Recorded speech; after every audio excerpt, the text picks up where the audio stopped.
नमस्कार, लोकसंदेश न्यूजमध्ये आपले स्वागत. मी स्मिता यादव. पाहूयात काही विशेष घडामोडी.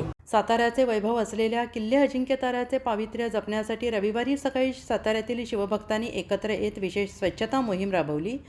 सकाळी 7 ते 11 या वेळेत राबवण्यात आलेल्या या श्रमदान मोहिमेत किल्ल्याच्या परिसरातून दारूच्या रिकाम्या बाटल्या, प्लास्टिक कचरा आणि इतर टाकाऊ वस्तू मोठ्या प्रमाणात गोळा करण्यात आल्या.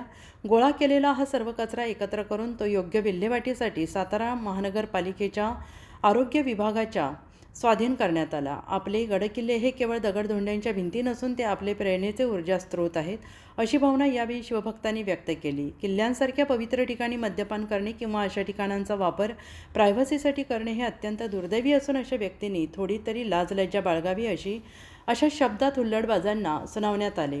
गडावर येणाऱ्यांनी पर्यटनाच्या आणि श्रद्धेच्या चांगल्या हेतूने यावे असे आवाहन शिवभक्तांच्या वतीनं करण्यात आले. दरम्यान अजिंक्यताऱ्याच्या परिसरात वाढत असलेले गैरप्रकार रोखण्यासाठी सातारा पोलिसांनी गडावर दररोज गस्त घालावी, नियमांचे उल्लंघन करणाऱ्यांवर कडक कायदेशीर कारवाई करावी अशी आग्रही मागणी या मोहिमेप्रसंगी करण्यात आली. सातारा प्रतिनिधी प्रवीण नवघरे यांचा रिपोर्ट.